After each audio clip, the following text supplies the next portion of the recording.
أسقط الله عنك التواجد في ميادين الجهاد حتى ترتمين الآن في ميادين الفساد. ساحات، صياح، تبرج واختلاط، بل ومع رداء المحجبات.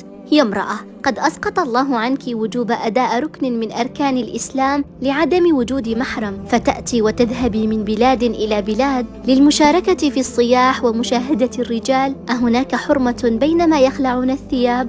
وفوق كل هذا تقولين أنك تمثلين بلداً. أأصبح تمثيل بلدك بحمل رايته كقطعة قماش تستر جسدك؟ مثلي بلدك وأنت في مكانك.